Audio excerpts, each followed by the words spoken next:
O Senhor esteja convosco. Proclamação do Evangelho de Jesus Cristo, segundo Lucas.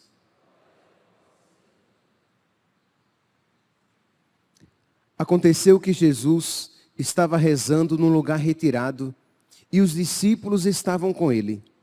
Então Jesus perguntou-lhes: quem diz o povo que eu sou? Eles responderam: uns dizem que és João Batista, outros que és Elias, mas outros acham que és algum dos antigos profetas que ressuscitou. Mas Jesus perguntou: e vós? Quem dizeis que eu sou? Pedro respondeu: o Cristo de Deus. Mas Jesus proibiu-lhes severamente que contassem isso a alguém e acrescentou: o Filho do Homem deve sofrer muito, ser rejeitado pelos anciãos, pelos sumos sacerdotes e doutores da lei, deve ser morto e ressuscitar no terceiro dia. Palavra da salvação.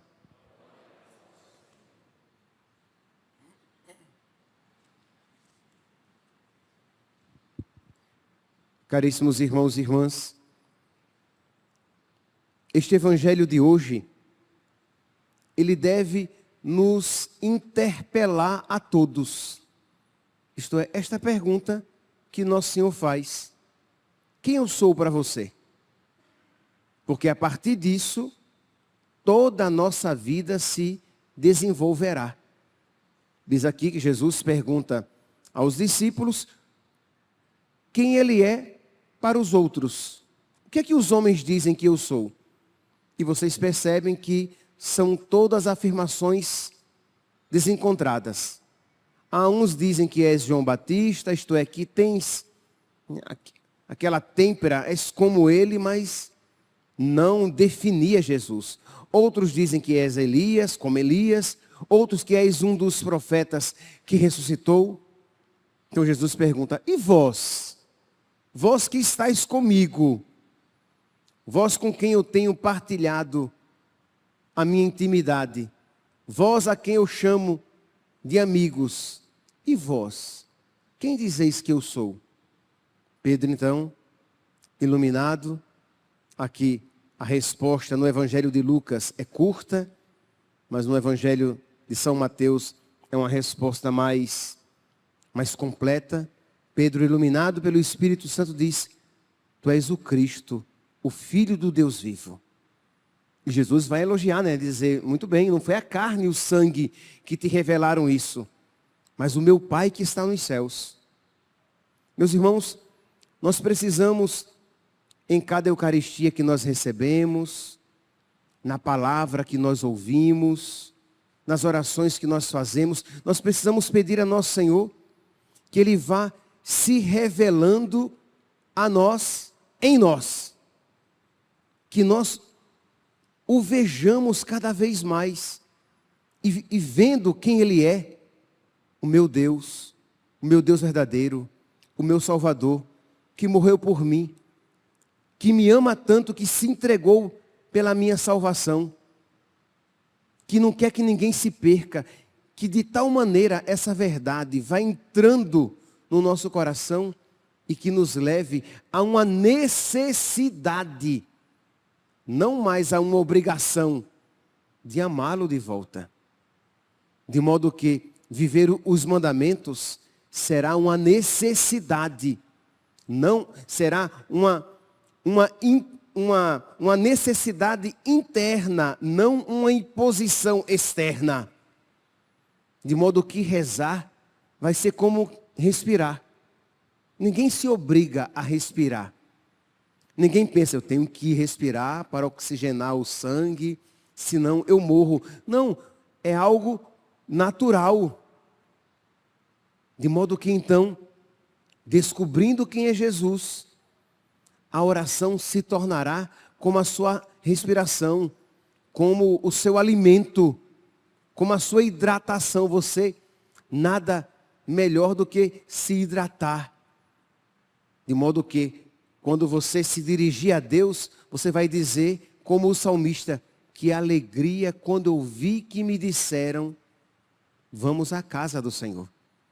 Que alegria, agora eu vou rezar, eu vou me encontrar com o meu Deus. Não é mais, nossa, eu não fiz ainda as minhas orações, nossa, eu estou com as minhas orações atrasadas, eu tenho que fazer já o checklist e me livrar de Deus. Eu já rezei. Você não diz, mas às vezes é assim que você se comporta. Você tem que rezar para cumprir aquilo, que senão a sua consciência fica ali apurrinhando você, então eu tenho que rezar. Não. Quanto mais você descobrir Jesus na sua alma, quem é Jesus, o que ele significa, você vai ter necessidade. Isto é, ele será mais precioso que a vida. Será o que existe de mais necessário no seu viver. E será, desculpe-me aqui a redundância, será uma necessidade necessária. Não será uma realidade que se diz, não, eu preciso de Deus, eu preciso de Deus. E você fica se convencendo.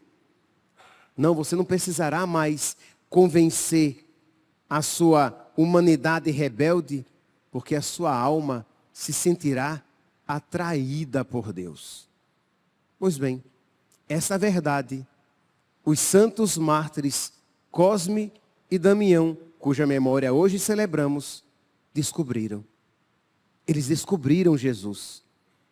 Eles descobriram a verdade de Jesus.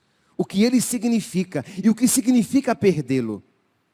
Sempre que a gente às vezes descobre a vida de um mártir e vê os sacrifícios pelos quais ele passou para não perder Jesus, nós às vezes ficamos assim admirados com os sacrifícios a que eles se impuseram livremente, de alguma maneira, né? Eles aceitaram aqueles sacrifícios.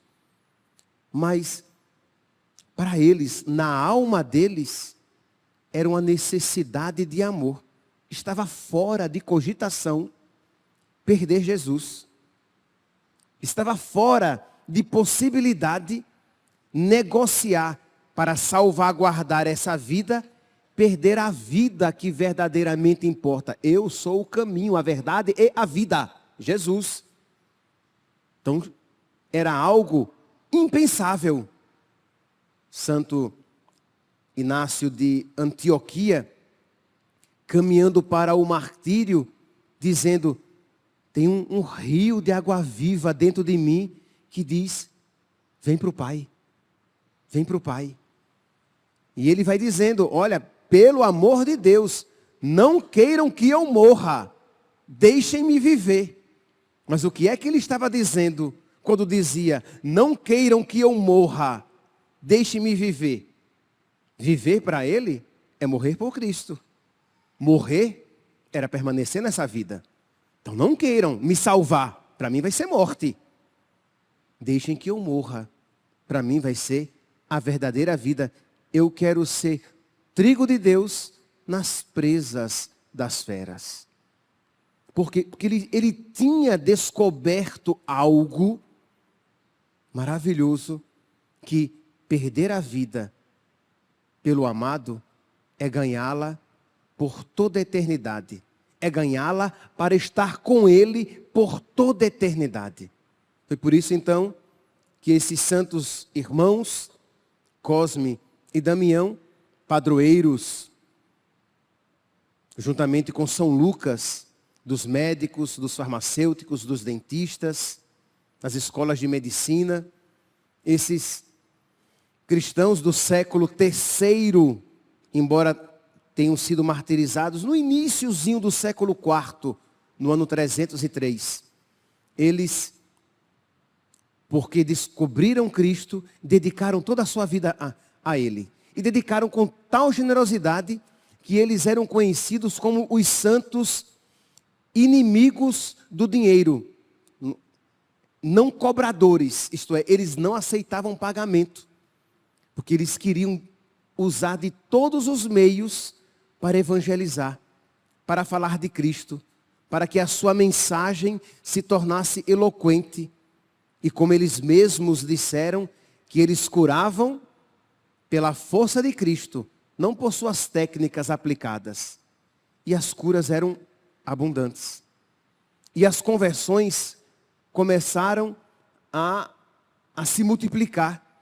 E isso atraiu a atenção de Diocleciano, o imperador que promoveu talvez a mais sangrenta e acirrada perseguição aos cristãos, porque o nome daqueles médicos que foram descobertos como cristãos começou a se popularizar. As pessoas iam às multidões a eles para não apenas serem curadas no seu corpo, mas eles tinham algo que lhes acalentava a alma. E as pessoas começaram a se converter. E os cristãos eram tidos como inimigos do Estado, porque os cristãos não adoravam as divindades pagãs. E isso era tido como um crime de lesa pátria. Eram maus cidadãos. E eles foram denunciados como cristãos, foram torturados, não obtiveram dele. Primeiramente, a eles foram oferecidas facilidades. Eles não trocaram Cristo por prata e ouro. A eles, então, foi-lhes imputados castigos, tormentos. Eles nem louvores, nem temores. Isto é, nada iria dissuadi-los de Jesus Cristo. Eles então, no ano de 303, são decapitados e derramam o seu sangue por Cristo. Meus irmãos, sempre que nós celebramos mártires, um mártir, nós somos chamados a pedir a Deus que nos conceda um amor semelhante, que nos conceda uma luz semelhante. No início da missa hoje a luz era tão forte que até me impedia de abrir os olhos. Pois bem, o salmista diz, hein? Na tua luz contemplamos a luz. Peçamos a luz de Deus, para que nós vejamos a Deus com tal clareza, de modo que as nossas faculdades sejam quase que arrastadas, livremente, mas amorosamente arrastadas, para que nós nos decidamos por Deus, e cada vez mais por Deus, e que a nossa decisão por Deus seja tão determinada e eloquente, que ganhe outras pessoas. Que outras pessoas digam, nossa, eu quero também crer daquela maneira. Eu quero também amar daquela maneira. Eu quero também me entregar daquela maneira. É isso que os santos fazem, hein? Os santos, eles encantam com as suas palavras, mas eles arrastam com seu exemplo de vida. Foi isso o que os santos, os mártires, e de um modo particular hoje, os santos mártires Cosme e Damião fizeram com suas palavras e a sua vida. Aqui, meus santos, no Brasil, tenham cuidado. As religiões de matriz africana deram nomes aos seus erês, ibejis e orixás gêmeos, deram os nomes de Cosme e Damião, mas são duas coisas diferentes. Isto é, não há comunhão, não há ligação entre os santos católicos e as entidades dessas religiões pagãs. Então nós não nos identificamos com isso. Então é óbvio que nós cristãos, nós católicos, não distribuímos balinha no dia de São Cosme e Damião, e muito menos recebemos balinhas. Eles são assim, eles façam. Nós somos cristãos católicos, nós celebramos estes santos que, por causa de Cristo, perderam a vida porque não aceitaram adorar divindades pagãs. Nós não iremos fazer o contrário do que eles fizeram. É uma ofensa a eles, aos santos Cosme e Damião. Porque eles perderam a vida porque renunciaram o paganismo com as suas divindades, com as suas entidades. Nós iremos então dar nomes, chamar as entidades pagãs de Cosme e Damião, ofendendo-os? Não, nunca, jamais. Então, separemos. Vamos separar uma coisa, é uma coisa. Outra coisa são os santos católicos. É tanto que até mesmo na iconografia, vocês vão ver que o candomblé e a umbanda, quando representam essas entidades mirins, apresentam duas pessoas, dois jovens e uma criancinha vestida da mesma maneira. Dois jovens como se fossem Cosme e Damião, e uma criancinha, uma imagem menor aos pés, vestida do mesmo modo. Então é um dos sinais de que aquela imagem não é de São Cosme e Damião dos católicos. Uma outra realidade. Mas voltemos aqui, meus santos, então, para estes santos católicos que amaram a Jesus, para quem Jesus era mais valioso do que a própria vida, que viram a sua luz admirável, iluminados por essa luz admirável, viram Cristo. Como Pedro, iluminado pelo Espírito Santo, diz: Tu és o Cristo, o Filho do Deus vivo. Hoje é o dia então de nós pedirmos a luz de Deus. Pode ser que você, porque nas trevas, se sente seduzido a tantas coisas mundanas. Peça a luz de Deus. A palavra de Deus diz que as trevas fogem da luz. Peça a luz de Deus para que você veja a feiura do pecado.